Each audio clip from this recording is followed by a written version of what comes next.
लेकिन इनकी दौड़ों के बाद कोई कहीं पहुंचा? बोलो भाई, जहां के तहां, जहां के तहां।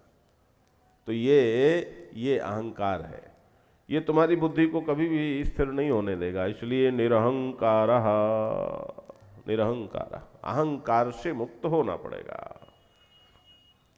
निष्प्रिय, निष्प्रिय, स्प्रिया कहते हैं जब आपको जिन जिन चीजों में प्रियता होती है, सुखात्मक, जिन जिन चीजों से तुम्हें सुख मिला है, सुख मिलने के कारण वो चीजें तुम्हें मीठी लगती हैं, प्रिय लगती हैं, और उस प्रियता के कारण जब तुम चीजों को चाहते हो, सुख के आकर्षण के कारण जब तुम चीजों को चाहते हो, उसे स्पृहा कहते हैं। तो भगवान कहते हैं निष्प्रिया, स्पृहा रहित हो जाओ, स्पृहा ना हो। अरे ठीक है, सुख के गुलामी क्यों, जैसा है वैसा है।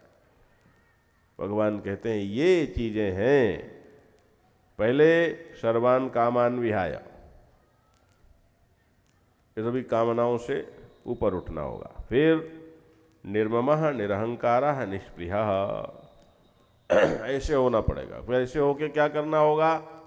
ऐसे होके जंगल में रहना होगा, मूड़ मुड़ा के सन्यासी हो जाना होगा,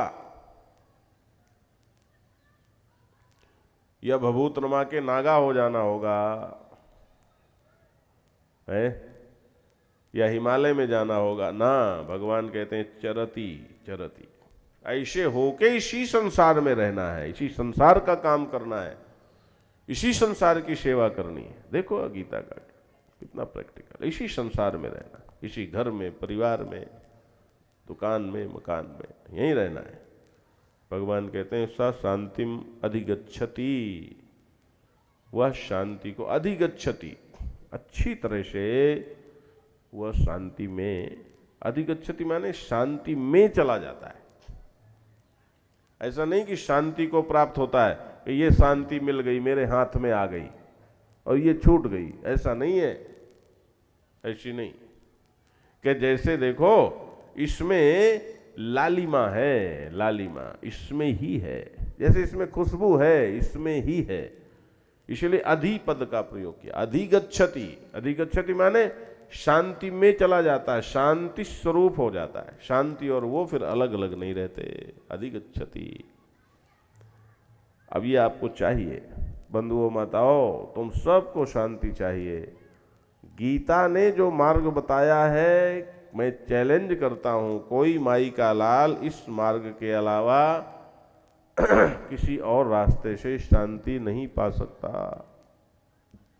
मत भटको, मत ठगाओ अपने आप को। आओ आओ, श्रीमद् भगवत गीता के ज्ञान से अपने जीवन जीने की कला सीखकर मस्त हो जाओ, विश्व विजेता बन जाओ, आनंद से जियो, अपने मालिक होकर के मस्ती के साथ संसार में रहो। अब आगे इस अध्याय का अंतिम श्लोक है, ऐषा ब्राह्मी स्तुति पार्थ नैनाम प्राप्य विमुह्यति स्थित्याश्यामंत कालेपि ब्रह्म निर्वाण मृच्छति। हे पार्थ, ऐषा ब्राह्मी स्थिति, ये जो है ये ब्राह्मी स्थिति है। बस हो गया, अब आगे कुछ नहीं बचा।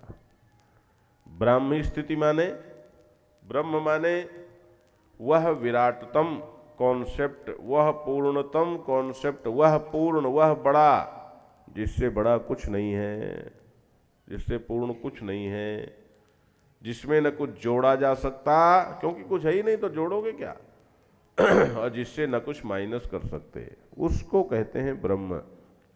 तो ऐसा ब्राह्मी स्थिति,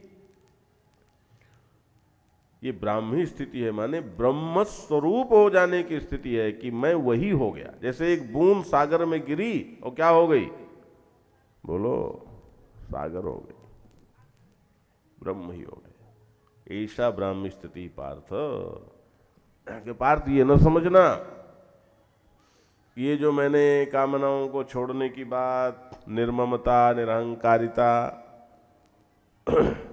निष्प्रियता ये बताई, ये कोई मन की कसरत है। ध्यान से सुन लो आप लोग, ये कोई बुद्धि की कसरत है, ये कोई साधना करेंगे, कोशिश करेंगे, प्रयास करेंगे तो ऐसा हो जाएगा। अरे बाबा, ये तभी होगा जब तुम सत्य से एक हो जाओगे। जानत तुम ही हो जाई, कोई अंतर नहीं रहेगा, पूर्ण हो जाओ।